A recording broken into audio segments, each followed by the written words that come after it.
हाग्रामा आरुनाय हाग्रामा एटा जादा मूर्ख मानुष बे डक्टर सांग्रां ब्रह्ममोनहा बिसोर इन्टालेक्चुअल बेसेबां गोरों मानसि बिसोरखौ मानो होआखै ब्लक इउपिपिएलआव जयनिं जानो फैगासिनो दङ मिसा बेयो गोदाव सोराव गिनानै जे इउपिपिएलआ बायनोसै बे भिडिअ शेयार खालामनो नाजादों दा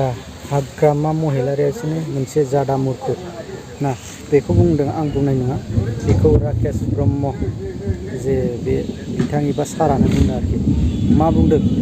एबा हाग्रामानि सायाव माबायदि गोख्रों खोथा बुंदों नोंथांमोना निस्सय खोनानो सोंनानै ला आरो फैगोन जे बिटिसि बिसायख'थि बाव सोर दोलोआ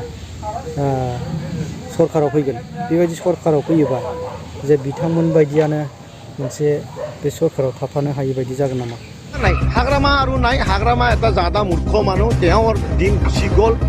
মদ খাই ৰাতিটো শুই থাকে ক'ত যায় ক'ত নাযায় শিলাৰ লগত কথা নাই সি আৰু নাই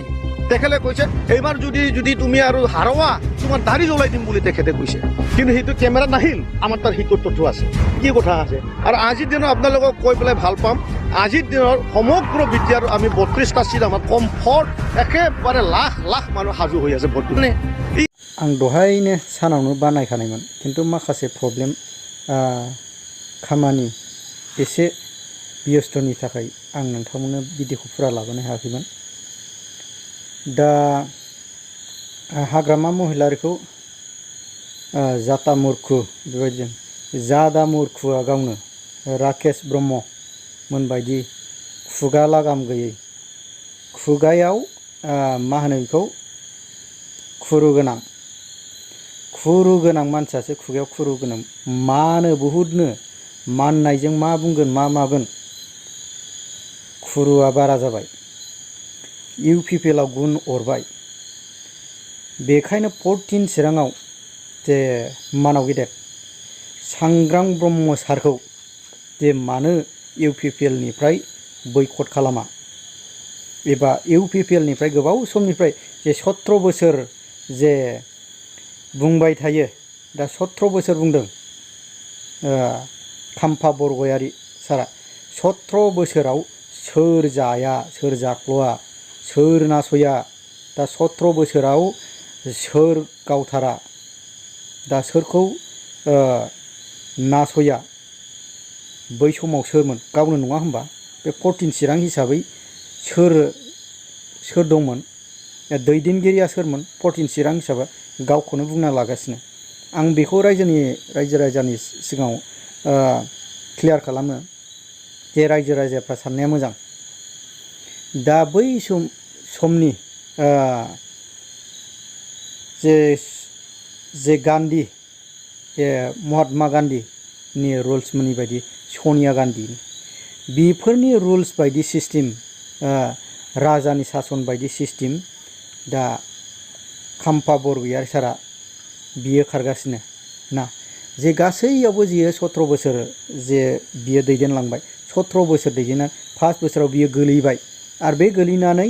इउपिपिएलआव थ्रोब थांबाय गाव लिडार जाबावनांगौ थारमाने गाव लिडार जानानै माखासे इउपिपिएलनि मानसिफ्रा बै समाव राननानै थाखानाय आरो थाबावनांगौ राननानै गावल' लिडार जानांगौ ना बेबायदि लिडार जायोबा जेनेबा खाम्फा बरगयारी सारा गोग्लैलांबाय आरो बेनि समाव मुद्दा बरगयारिया फैनांगोन आरो बिदिब्ला ना नङा होनब्ला दा बिसिनि न'खरनि मानसियाल' खुंथाय गोहोखौ मोननानै माखासे जोंनि 14 चिरांनि मानसिखाफ्रा दा इउपिपिएलनि मोजां मानसि दं अबा सांग्रां जे ब्रह्म सारमोना बे डक्टर सांग्रां ब्रह्ममोनहा बिसोर इन्टालेक्चुअल बेसेबां गोरों मानसि बिसोरखौ मानो होआखै बिसोरो बेसेबां रायजोनि अनख रायजोफोरनि सायाव लामा सामा मावदों खाम्फा बरगयारिया मा मावदोंमोन ना जेरैबायदि केन्डिडेट फरेस्ट मिनिस्टार बिआर फेरेंगा रनजित बसुमतारी सारमोन पावाराव गोनां मानसि थाखा फैसा एभेलेबेलफ्रानो जोंनि समस्त जे जाथि जनगोष्ठीफोरनि सायाव 14 चिराङाव दिनैसिम रनजित बसुमतारी सारा मा मावखो बियो मोनसे कुइसन ना सांग्रां ब्रह्म मोनबायदि सारा दिनै गावनि बिक्तिखरि थाखाखौ गारनानै रायजो राजानि थाखाय सेक्रिफाइस खालामदों रायजो राजानि थाखाय माखासे मेगन नुयैफोरखौ मेगन गुनु खालामदों ना अब्ला दा जोंनि माखासे इउपिपिएल फरेस्टि नै बे माखौ कमेन्टफोरखौ नाय पस्ट होनायफोरखौ बिमल बसुमतारी ब्रादार नोंथाङाबो जे बर' फरायसा बुनस'आव थाफ्लानानै नोंथाङा पलिटिकेलनि क्रेडिट नागिरनानै थांदों गैला नोंसोरो सिरिबाय माखासे नै नायबाव गोबां मानसिनि कमेन्ट पस्ट होनाय दङ बे पस्टफ्राव मा सानदों गिदों इउपिपिएलआ गोलैबाय जे मानाव गेदेर खाम्फा बरगयारी सारा आफसुसल' जानानै थासिगोन रायजोफोर भटखौ होनो नांला 17 बोसोराव जे 17 बोसोर जे बुंबाय थायो 17 बोसोराव गावनो खाम्फा बरगयारी सारानो बै समाव जोंनि बर' रायजो राजा माखासे बै समाव गावथारनाय बुथारनाया सोरनि समाव जाया बेखौ बुंदो आरो माखासे जे 17 बोसोराव जे माखासेखौ जाख्ल'दों इउपिपिएलआ बेबायदि बुङो 17 बोसोराव सोर जाख्ल'आ सोरमोन दैदेनगिरिया 17 बोसोराव खाम्फा बरगयारी नंगौना नङा ना आरो बेबायदिनो लिंकआ जाहैबाय जे राजा सिस्टेमनि लिंक जे भट दारायनो मोननायाबो बेबायदि खारबोगासिनो दङ दा खाम्फा बरगयारीया जुदि बे दारायाबा बिनि फिसाला मुद्दा बरगयारीनि दारायनायनि बे लिंक नङासै अब्ला माखासे 14 चिरां हिसाबै जोंनि माखासे गोरों मानसि गैथारला नामा बेल' नामा ना बे मोनसे गिदिर सोंलु जोंनो गोदान बिजाथि नांगौमोन दा होदोंमोनबो डक्टर सांग्रां ब्रह्म सारा होदोंमोनबो दाना बेखौ रेजेक्ट खालामहोबाय बे खाम्फा बरगयारीमोन बायदियानो रेजेक्ट खालामबाय नाथाय जे 17 बोसोरनिफ्राय जे मावबोबाय थानाय जे सरकाराव फैबाय सरकाराव फैनानै माखासे पावार एबा गाव दैदेनगिरि जानो नाजानायावसो बेखौ फिउजो गारनानै गाव थ्रोब हाबसनबाय दा इउपिपिएलखौ थुब्ला बोखावबाय नङा होमबा रायजोफोर दा खाम्फा बरगयारी सारा जे बेसेबांखिनि भट मोनगोन रायजो राजाफ्रा बेखौ मिथिखागौ जे खाम्फा बरगयारी सारखौबो मोजां मोनैनि थाखायनो बे समफ्राव नाजायै 17 बोसोर नाजानानै 2020नि बेयाव जे माखासे रायजो राजाफ्रा गोबां नारा नाथा नाजानानै फेजेननो हाबाय ना फेजेनखानाय बेबायदि रायजो राजाया फेजेनखादों बे फेजेनखानायखौनो इउपिपिएलआ मानो बजबनानै लाखो बेयाव मोनसे गिदिर गोरोन्थि जाबाय अब्ला खाम्फा बरगयारी सारा बेयाव पलिटिकेल मार्डार खालामजानो थांगासिनो दङ रायजो राजाफ्रा नैबे बिलुगोनां आखाइखौ होनानै खाम्फा बरगयारी सारखौ फेजेननो थांगासिनो दङ नाय माखासे इउपिपिएलनि माखासे जे कर्मिफ्रा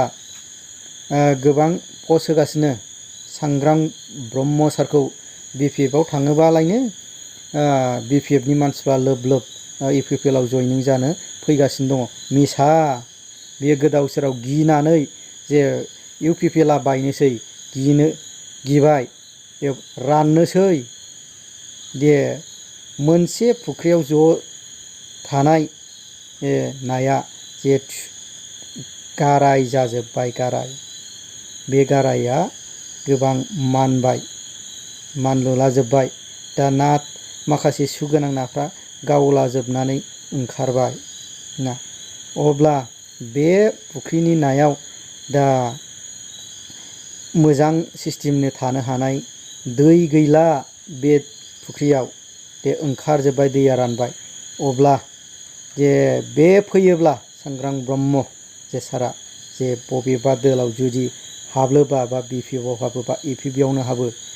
बे इउपिपिएलनिफ्राय लोब लोब खहा जानो थांगासिनो दङ जे फैबाय थानाय जे बिटिसि बिसायख'थियाव